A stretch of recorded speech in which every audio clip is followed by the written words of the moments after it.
Somos una corredora donde todo inversionista es un gran cliente. Tengas el patrimonio que tengas, tenemos un producto de inversión para ti. Contamos con plataforma online única en Chile con arquitectura abierta. Más de 10.000 clientes confían en nosotros. Desde el 2014 en alianza con Banco Falabella. Presencia en Perú y Colombia, además de Luxemburgo y sus más de 60 oficinas en España.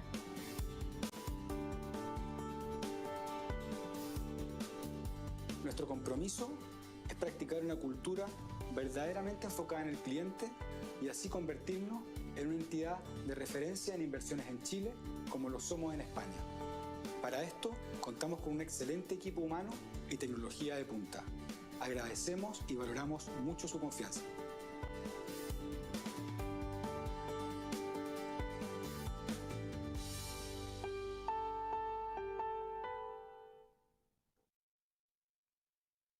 This morning, we are delighted to have with us two renowned and distinguished economists who also provide us two different and complementary angles on the economy and financial markets in the post-COVID world. Let me introduce you to Mr. Niall Ferguson, one of the best historians, perhaps the best of economics and finance, author of such iconic works as The Essence of Money, Doom, The Politic of Catastrophe, The Square and the Tower, or Degeneration. Along with him, Mr. Juan Carlos Ureta, founder and president of Renta 4 Bank, the parent company of Renta 4 Broker in Chile, and a person of recognized prestige and a long financial career, who has founded and promoted with great success an innovative investment bank, which is leading the transformation of finance in Spain and Chile. Allow us to continue by cordially welcoming our attendees and emphasizing that today's content are both structural and cyclical problems, which seem to repeat themselves, as Mr. Niall Ferguson has also suggested. It should be noted, however, that business cycles are not inevitable, but rather a consequence of interventions. The first signs of inflation are already demonstrable in 2021. Which would confirm generally accepted beliefs about the risk of expansionary policy and the degradation of purchasing power of money, although that this implies for savings and investments. We are experiencing a transformational moment where responses to this crisis have been both of unimaginable magnitudes and also, in some cases, questionable efficacy and legitimacy. Therefore, the analysis presented in today's event will serve to better understand the present, where Mr. Niall Ferguson and Mr. Juan Carlos Ureta will certainly be able to enlighten us and share their opinions regarding the appropriateness or otherwise of monetary and fiscal measures adopted by both central banks and government, as well as the role of the state and the market in the development of countries.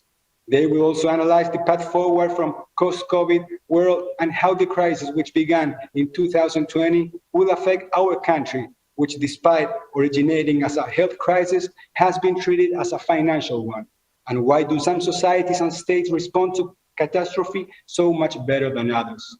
We feel confident that this conversation, taking place as it does between two leaders in these matters, will be both fascinating and provide fodder for this debate to continue at both a national and international level. Finally, allow me to present our moderator for today's conversation, Isabel Ramos Geldres, editor of International Section in Diario Financiero. Thank you very much, Arturo, for your words. And good morning for all the audience. On behalf of Diario Financiero and Renta 4, we are very glad to have with us today two important panelists who will join a conversation about the post-COVID-19 world. For the last year and a half, the world experienced a pandemic. As a way of protecting us, especially the most vulnerable, which were the elderly, governments across the world decided to impose lockdowns. The mobility was reduced considerably. The delivery industry flourished, and some homeschooling became the rule. But that had an enormous impact on our economy. Millions of jobs were lost, supply chains were broken, and now we're experiencing a steep rise in inflation. The task for our governments and central banks in the next couple of years won't be easy. To talk about the challenges and opportunities that the post-COVID economy presents, we have two important guests. I would like to welcome Niall Ferguson, Scottish historian, writer and professor. He has specialized in economic and financial history. He is the Milbank Family Senior Fellow at the Hoover Institution at Stanford University. In 2004, he was named as one of magazine's 100 most influential people in the world. His documentary, The Ascent of Money, won an International Emmy Award for Best Documentary in 2009. He has written 16 books, the latest of which is Doom, The Politics of Catastrophe, where he arguments with various examples that the governmental bureaucracy has never been ready to react properly when disasters occur. Also with us today, we have Juan Carlos Ureta. He's the president of Renta 4 Banco, the first Spanish bank specialized in wealth management and capital markets to be listed on the stock exchange. He currently combines his obligations at Renta 4 with various positions, among which are president of the Financial Studies Foundation, president of the Spanish Institute of Financial Analysts, member of the board of directors and the permanent commission of the governing society of the Madrid Stock Exchange. In addition, he works as a consultant for several Spanish and foreign business groups and is the author of numerous specialized publications on legal and financial issues. Welcome to both of you. And now we're going to start our conversation.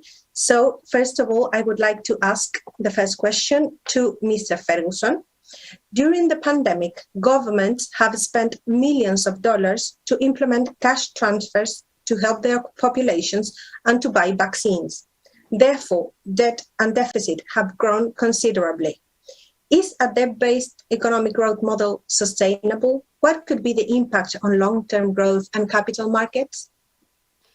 Well, these are very important questions, and I want to begin by pointing out that in a pandemic and a public health emergency, particularly if you decide to prevent people from leaving their homes, prevent them from going to their usual workplaces, you are going to have an enormous economic shock. And most countries that imposed lockdowns saw that last year.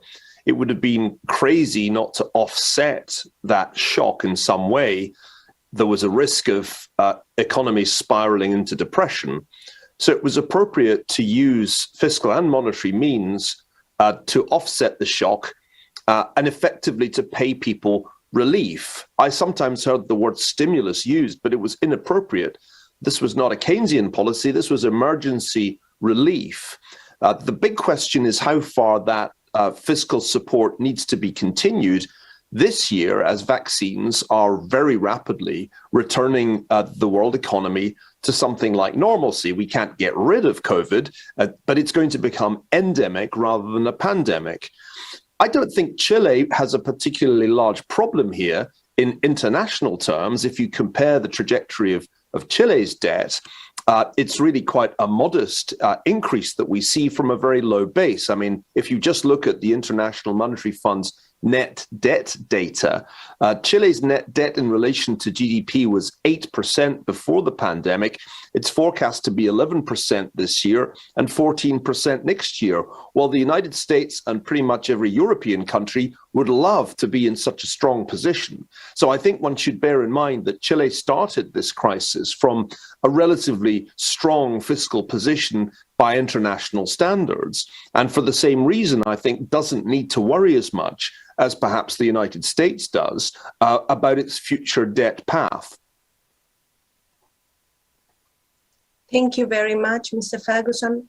Juan Carlos, would you like to complement something? We can't hear you. Can you please turn on your audio?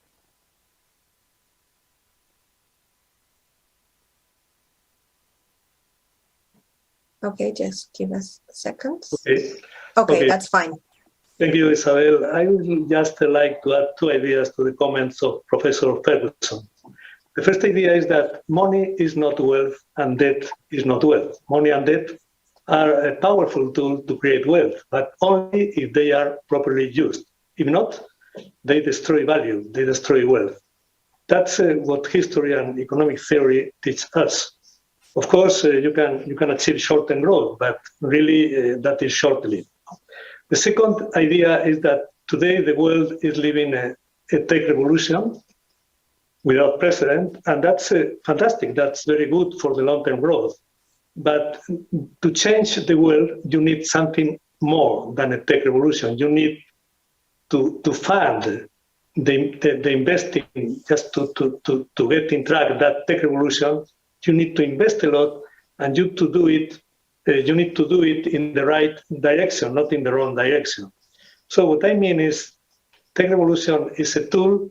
Money and debt are powerful tools, but really you need to base all the shift of the economy in not in debt, but in equity, in capital. And that's very important, because if not, the result is that you will be creating asset bubbles, and you will be creating a giant with feet of clay. You will be wasting your money, throwing your money.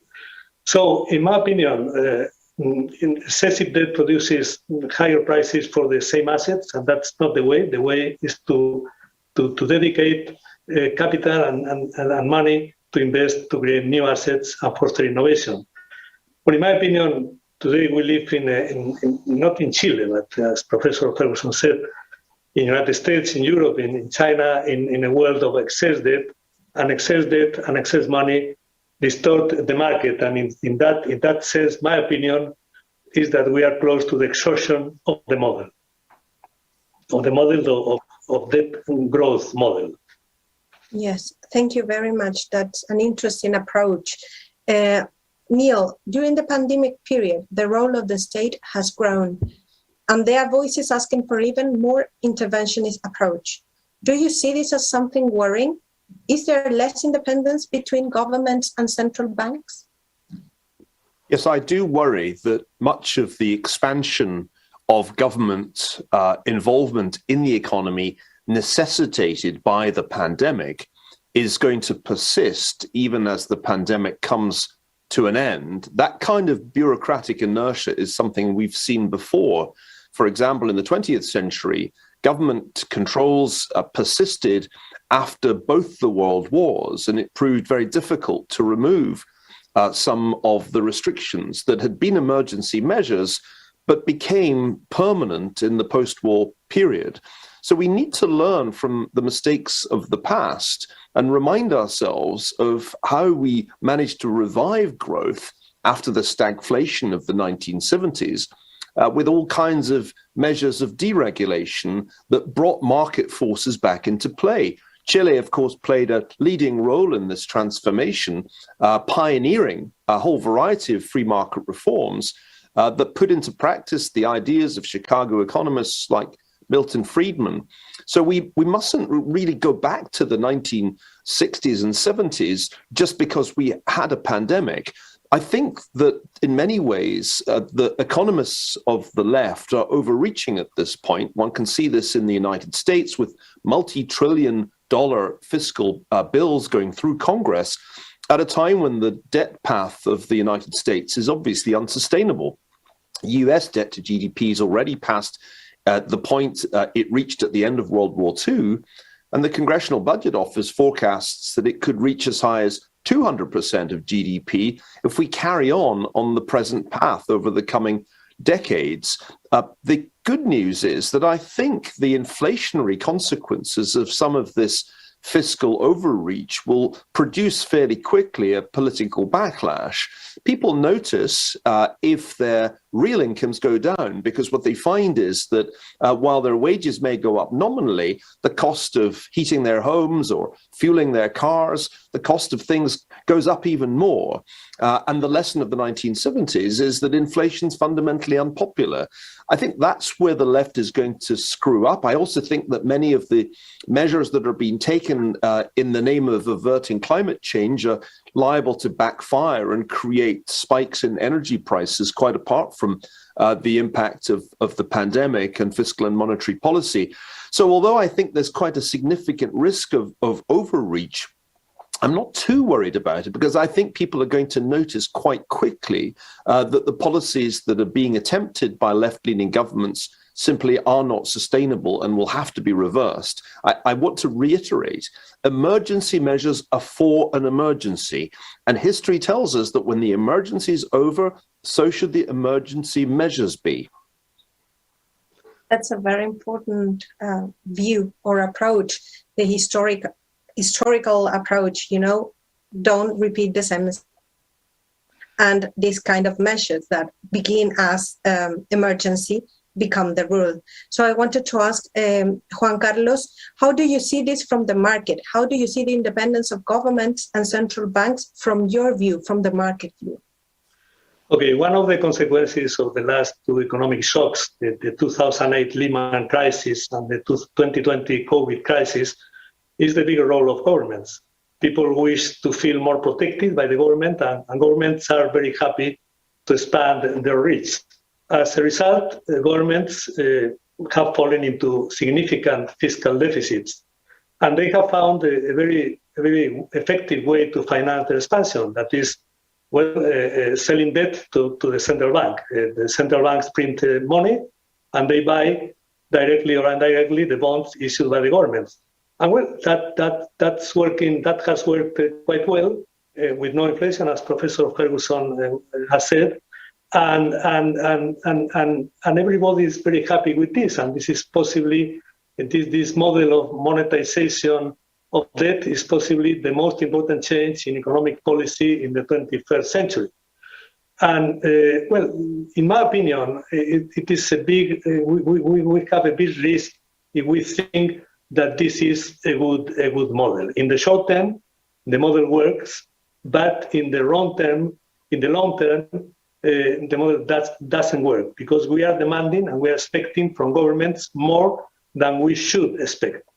And again, history shows us that public spending usually is not very efficient, and centralized planning usually doesn't work in terms of growth, in terms of economic growth. And now we have the situation in which even a small rise in interest rates can provoke big problems, big turbulence in the markets and in the economy, because we have a highly indebted economy and we have markets addicted to debt. So, and this connects with the point of the independence of the central banks. In my opinion, central banks have a very delicate task, because we are asking them for something beyond their capacities. Central banks have supported the full weight of the economic challenges in the last decade, and they have now an almost impossible mission to return to a certain level of normality without provoking major economic and financial turbulence. Central banks should be, in that effort, independent not only of the governments, but also of people, and also independent of financial markets, because people and financial markets have created excessive expectations. And central banks should be independent, again, not only of the governments, but also people and markets and financial markets. And this is going to be a real test for the independence of the central banks.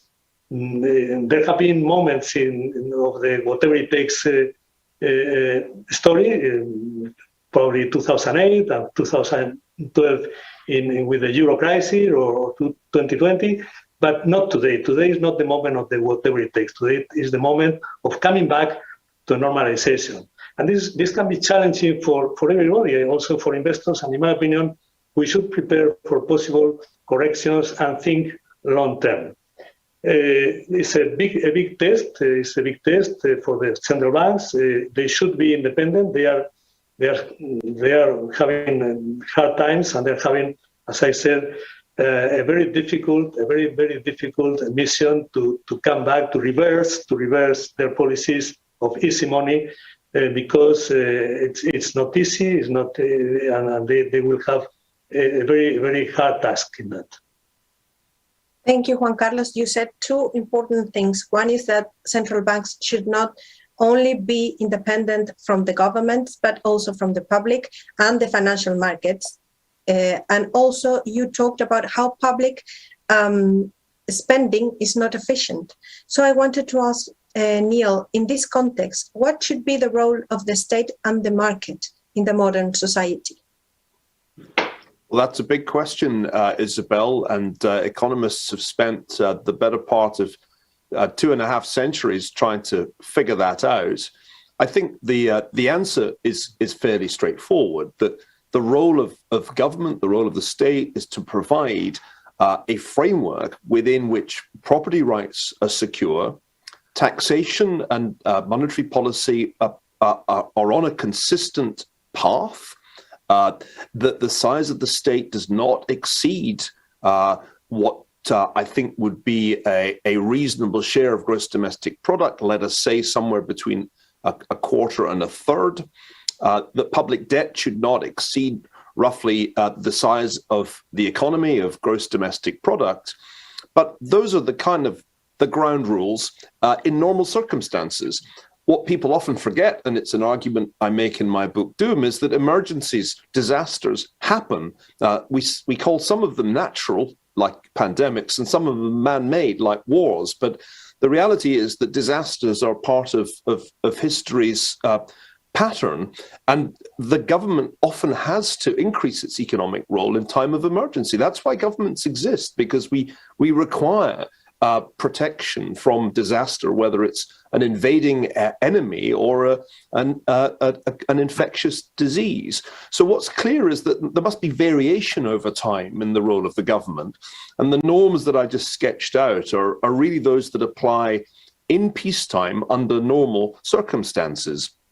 Taking a historical view, it's very clear that the role of government has grown considerably since Adam Smith published The Wealth of Nations in 1776, also the year of the American Declaration of Independence. If Adam Smith could come and take a tour of his native Scotland today, which also happens to be where I come from, he'd be absolutely appalled at the size of the state and the intrusive way that the Scottish government meddles in economic life. And even if he came to the United States, he'd be pretty shocked at the scale of government intrusion. And also he'd be shocked by the complexity and lack of transparency of the tax code.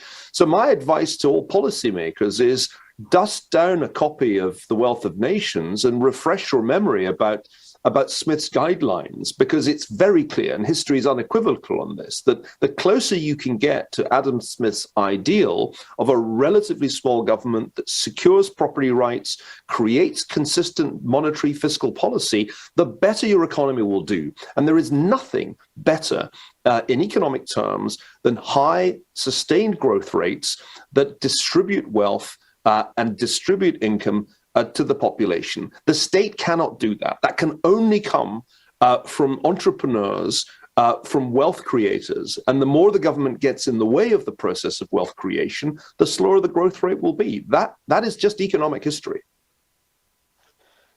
Well, Thank you, Neil. Yeah, Juan Carlos, do you want to say something about it? I fully agree with Professor Ferguson, fully agree. There's no doubt that the post-COVID world is a world in transformation. We want a safer world, we want a cleaner world, a greener environment, more digital, more sustainable, with more better values. And at the same time, there's no doubt that there is a very widespread feeling of inequality among the European and US middle classes. Many people feel like left out of the prosperity, and they are against globalization, and they are against and in some way, the social contract that implicitly has worked during the last decades is now under question. No? There's no discussion about all the above. The discussion is about who should take the lead to build the post-COVID world with these values, with this transformation. Who should take the lead? The state or the markets or the private initiative? No? And really, as Professor Ferguson was saying, most people today turn their eyes to the governments and to the national governments. They are against globalization and they want protection from the national government. No? And in some way, the new mantra is like more state and less globalization and less private initiative. It's like the new mantra, no? The new. But this mantra, more state, less globalization, less private initiative, is not the model of the 21st century. The 21st century society needs more globalization, more innovation, more private initiative. I fully agree with Professor Ferguson, and that is the model, no? And that leads us to because really states are very good for promoting social equality, but they are not good in creating wealth. And the first thing to to distribute wealth is to create wealth. No?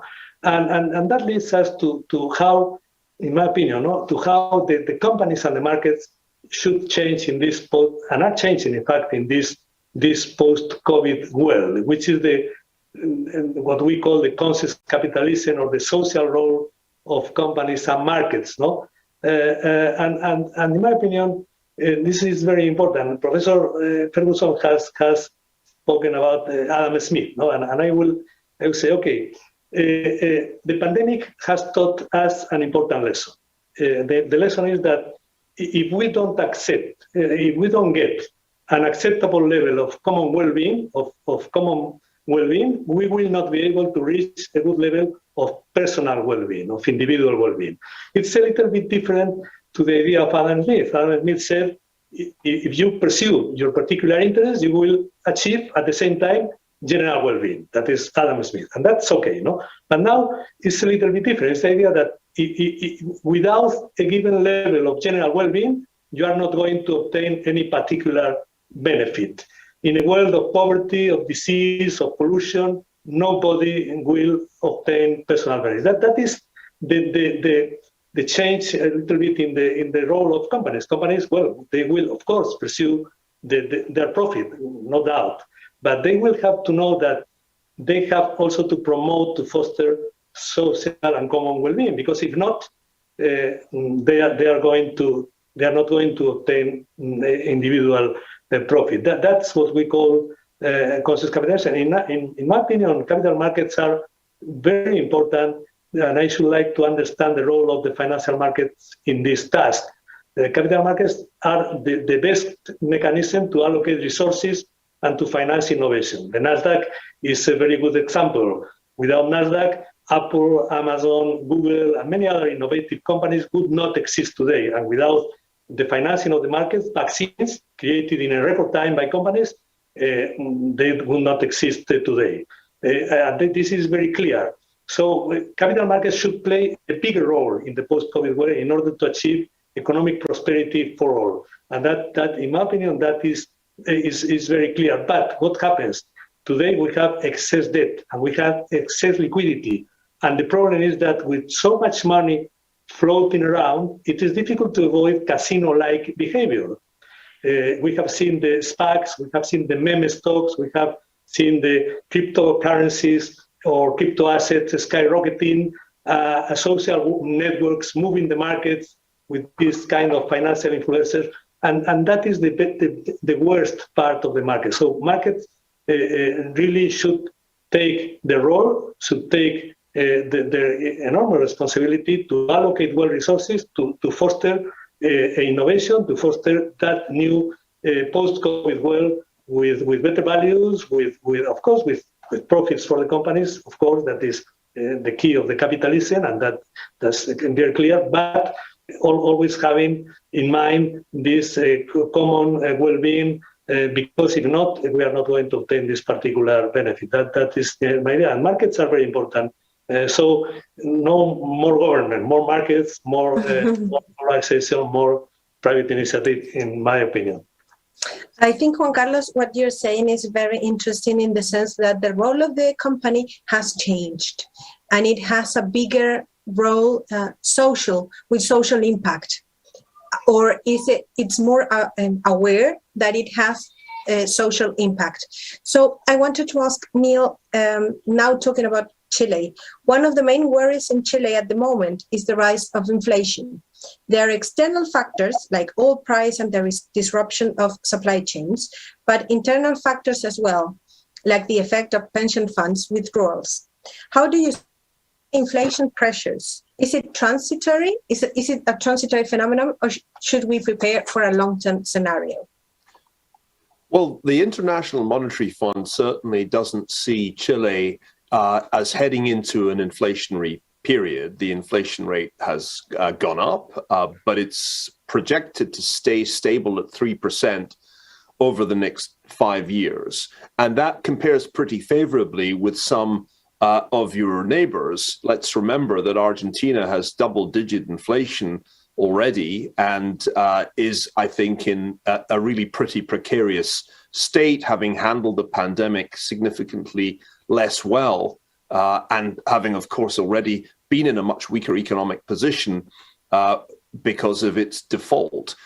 There's also the case of Venezuela, which has quadruple-digit inflation the last time anybody could get statistics out of that country. So Chile looks like that is not its big headache. I think Chile's problems are really more political than economic, because there's considerable uncertainty, and this predates the pandemic, about the stability of Chile's political system, about the consequences of constitutional rewriting. And that seems to me a bigger concern, because a lot of people, I think, have lost sight of the benefits that the old constitution conferred on Chile's economy. I'm personally somebody who gets a little nervous when Latin American countries scrap their constitutions. That hasn't turned out brilliantly in a significant majority of cases. So my sense is that Chile does not have a big inflation problem, except insofar as the world has. And this is where I think one has to go back to the global perspective to understand exactly how things are going to play out for Chile, which after all is an economy that relies quite heavily on exports of commodities to the rest of the world. If you look at the US, there clearly is some inflationary pressure. The latest data suggests that the Delta wave of COVID cooled down an economy that was threatening to overheat with all the stimulus that was being piled on by the Biden administration. Europe, I don't think, is going to have more than transitory inflation. And bear in mind that the central banks on both sides of the Atlantic have committed themselves to taper quite significantly their asset purchases. Quantitative easing is really going to be turned off next year, even before we start to see a normalization of interest rates. Market interest rates have already shown some signs of life. Just look at the bond market this year. And all of this, I think, taken together, is going to tend to cool things down, and perhaps cool them down more than investors expect. So I'm not sure that at this point, the breakaway inflation story is looking quite as worrying as it did back in February, when former Treasury Secretary Larry Summers warned that we were going to overheat the economy. My sense is that we've had a kind of post-pandemic surge, but it's somewhat tailed off just in the last couple of months, and I don't see how that surge can resume if monetary policy is going to tighten. I'll add one last point. China is a hugely important part of the global economy. It's the second largest economy. It's a very big part of everything that happens in Latin America because of exports to China. The fact that China is in a world of economic difficulty has come as a surprise to many people who thought that China had somehow won the pandemic and was going to lead global growth this year. That is not happening because, as some of us have been saying for a while, demographic pressures and excess corporate debt are creating real headwinds for Chinese growth. And the Evergrande scandal or crisis in the real estate market is the tip of an iceberg of problems for the Chinese economy that are going to really slow it down over the next few years. And that's the main reason why I'm starting to think that inflation's transitory, not something that is going to take us back to the 1970s. If China slows, everybody slows, and the inflationary pressures, I think, will very likely abate in the coming year. Thank you. I don't know if China's slowing down is a good news for us. It's our main commercial partner.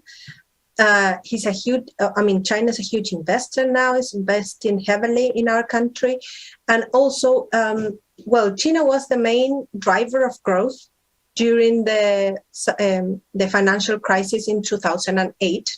We didn't have this lack of growth. I mean, we had a kind of lack of growth, but it wasn't as big as in the developed countries because of China, because China was growing hugely. It was growing and it was buying our products, and we survived because of it. So I think it's not a very good news for us that Isabel, China you were worrying about inflation, and you didn't ask me about growth or export growth. My argument would be that if China is slowing, then that will be disinflationary. Remember, part of what made Chilean growth relatively strong over the last couple of decades was a surging Chinese demand for commodities such as copper. Yes. And of course, for the rest of the world, that had an inflationary aspect because surging commodity prices, as we have seen over the last year, turn out to be inflation for the system as a whole. It's not a huge part of inflation, but it's still there. So my point would be that if China is not going to be growing at the kind of rates that the IMF or the World Bank expected just a matter of months ago, if the true growth rate of China turns out to be closer to 3% over the coming decade than to 6% or higher, then I think that means a much less robust profile for demand for commodities such as copper, but it also really does reduce the inflation risk from a global point of view. So yeah, I think there are trade-offs here, as there always are in economics, but I think if inflation's your worry, it's not going to be propelled by Chinese growth, and I don't think in the end inflation is going to be driven by the kind of monetary policy mistakes that we saw in the United States in the late 1960s and 1970s. The way it looks to me today, the Fed is not going to repeat those mistakes, and the world is not heading for a generalized period of inflation. It'll be countries, weak countries like Argentina, that get into inflationary trouble rather than the world as a whole. That's good news. Thank you. Juan Carlos, how do you see inflation in Chile? Okay, well, I agree that inflation may not be the only concern. Possibly growth is going to be a concern as well. But let us speak a little bit about inflation and inflation in Chile. Consensus is that the rise in inflation is transitory and due to the reopening of the economy. The idea is that there are a lot of elements, deflationary elements in the scenario, and so inflation is just transitory, no?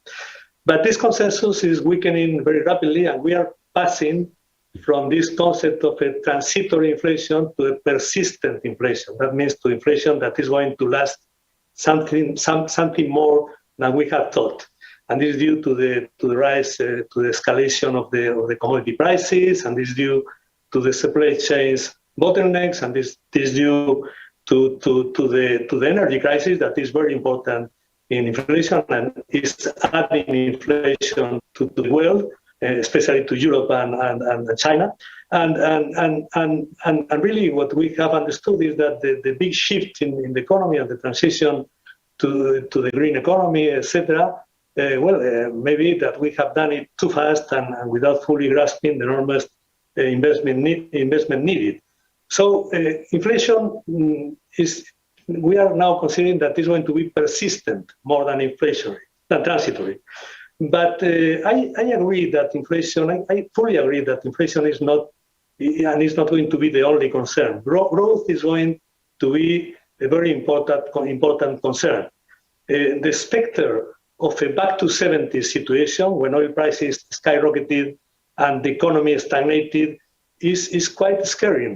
I know that that's not the central scenario. I agree, that's not the central scenario, but we cannot rule it out. We cannot rule out that we go to an stagnation of the economy with some kind of higher prices because of commodities, because of energy crisis, and so on.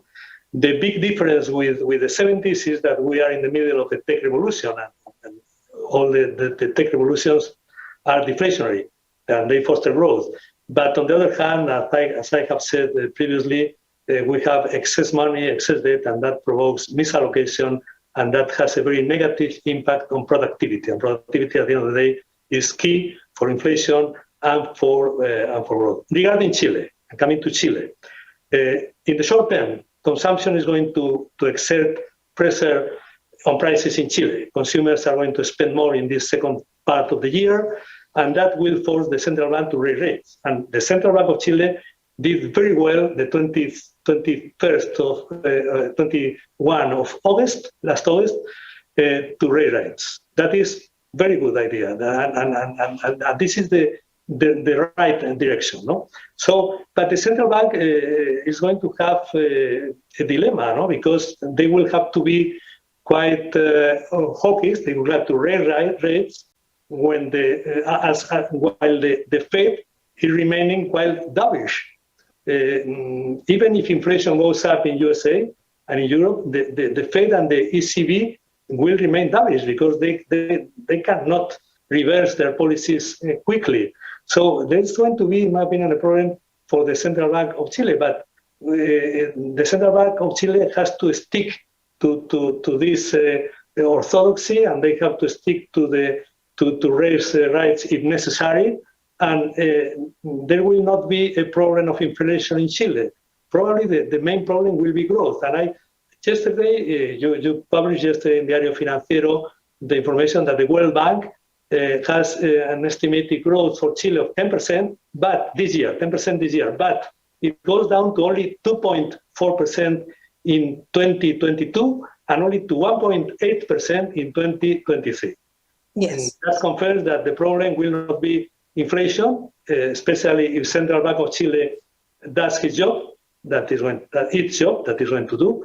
And the problem will be growth. And I agree, and that connects with China. And well, I agree completely with the previous words of Professor Ferguson.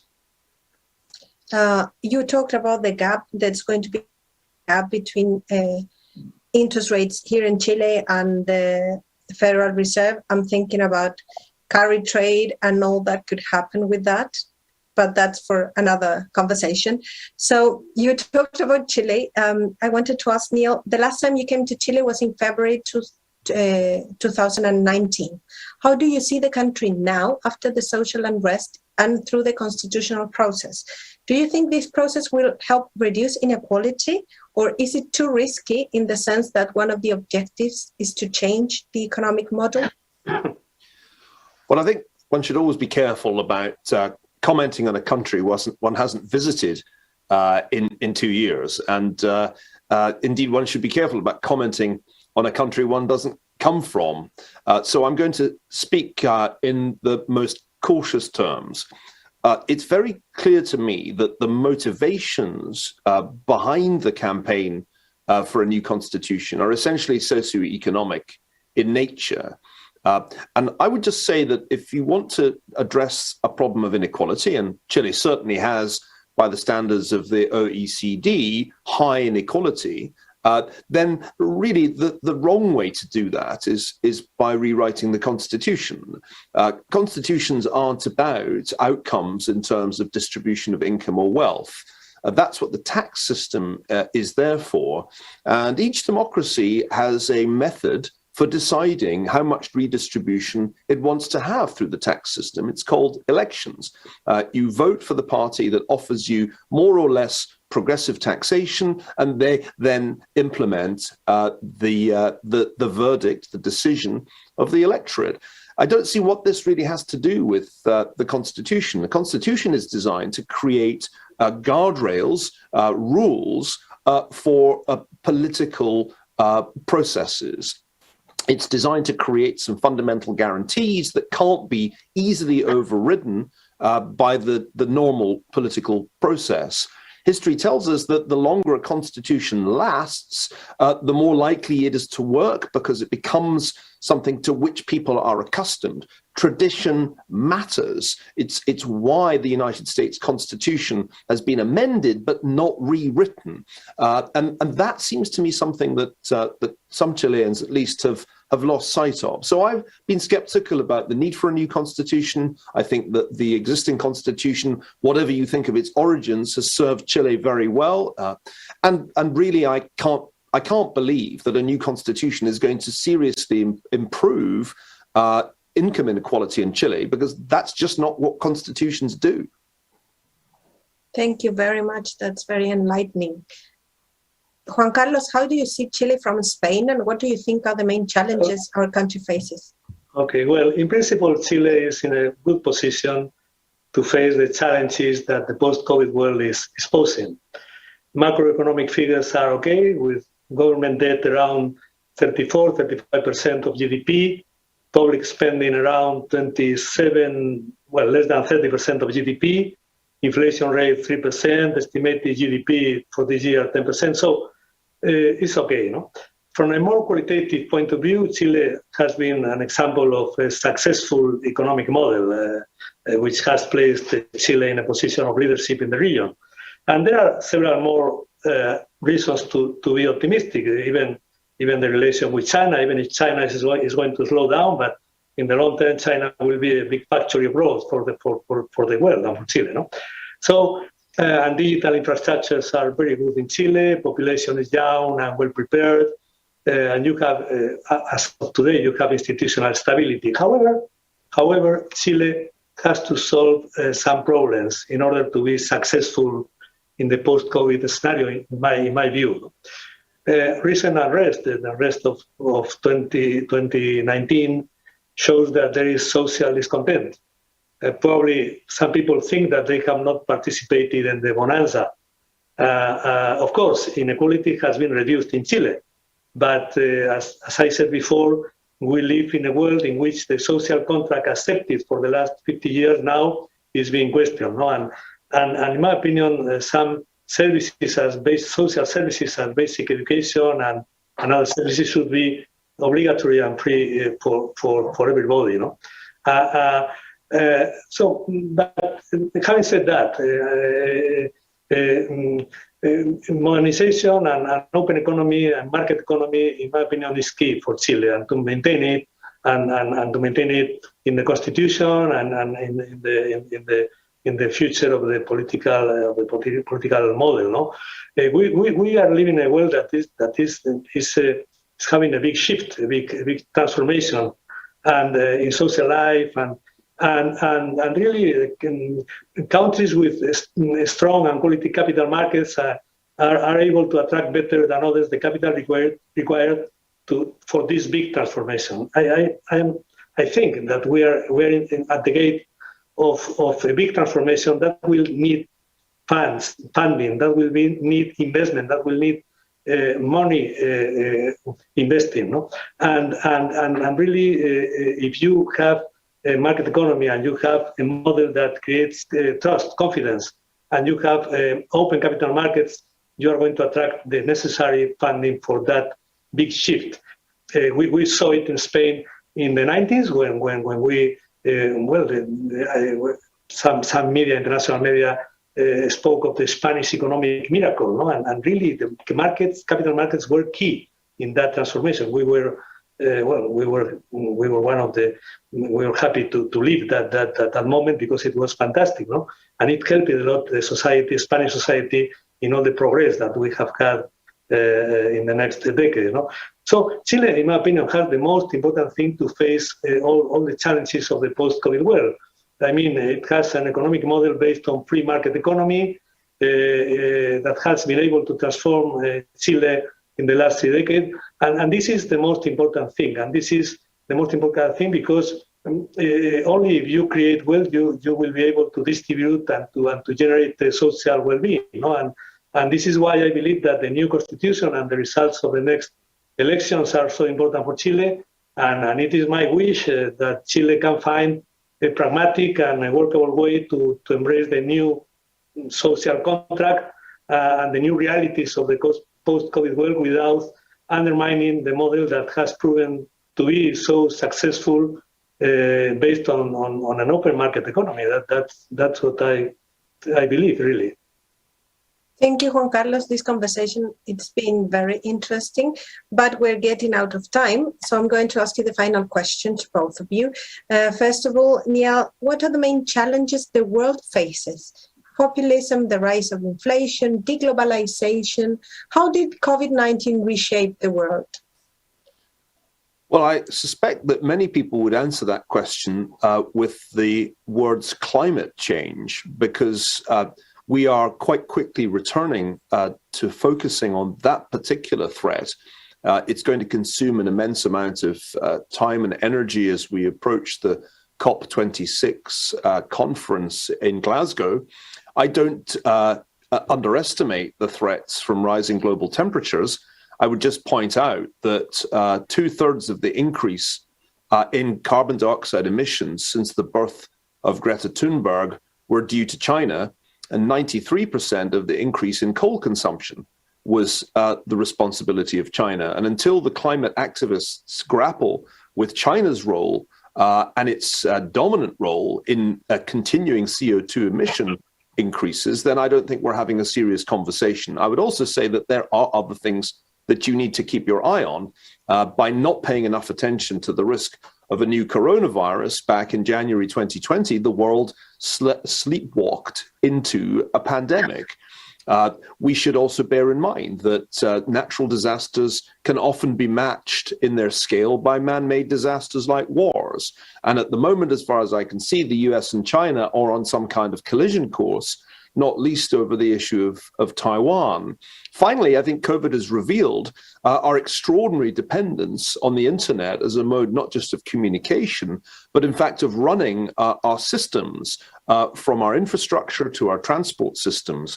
And I think most people at the moment underestimate just how drastic it would be if there were a successful large-scale cyber attack on any of the world's major economies. Even 6-hour outage for Facebook on Monday caused quite a bit of confusion to those people who depend on Facebook for their businesses. So I would say there's really quite a lot of things that we have to keep our eyes on, and simply focusing on one threat like climate change is a sure way of becoming myopic and being blindsided by the next disaster, which may take a completely different form.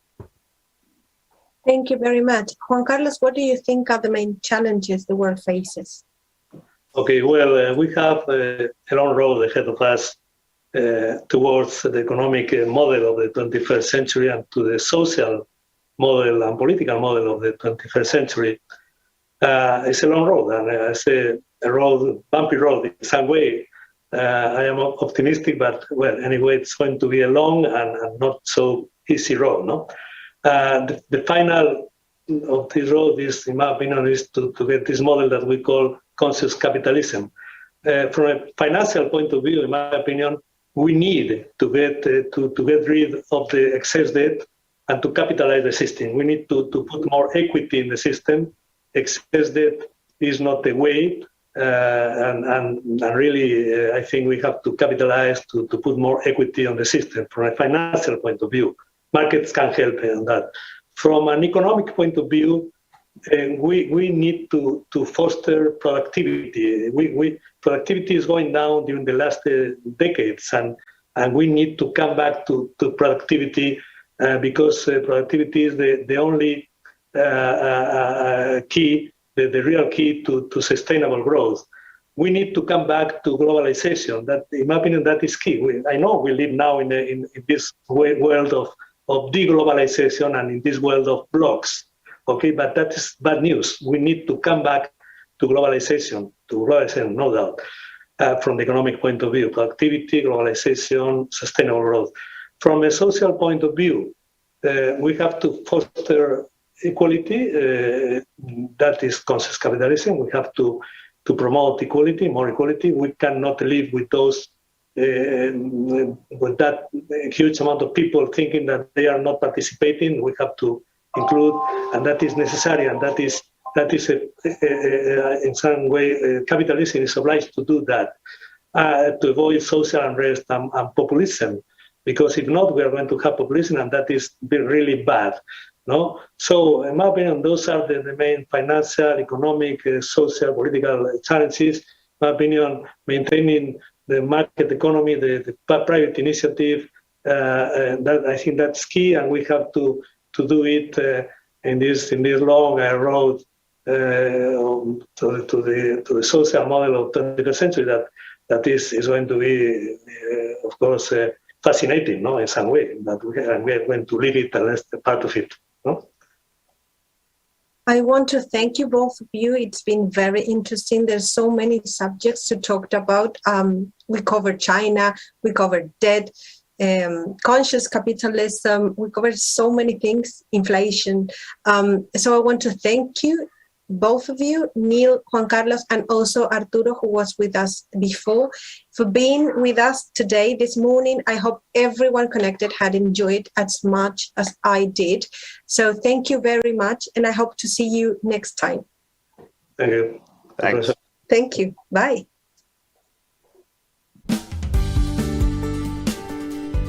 Somos una corredora donde todo inversionista es un gran cliente. Tengas el patrimonio que tengas, tenemos un producto de inversión para ti. Contamos con plataforma online única en Chile con arquitectura abierta. Más de 10.000 clientes confían en nosotros. Desde el 2014 en alianza con Banco Falabella. Presencia en Perú y Colombia, además de Luxemburgo y sus más de 60 oficinas en España.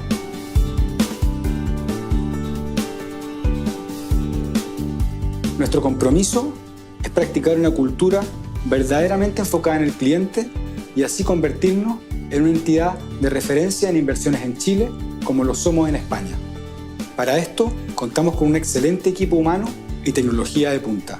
Agradecemos y valoramos mucho su confianza.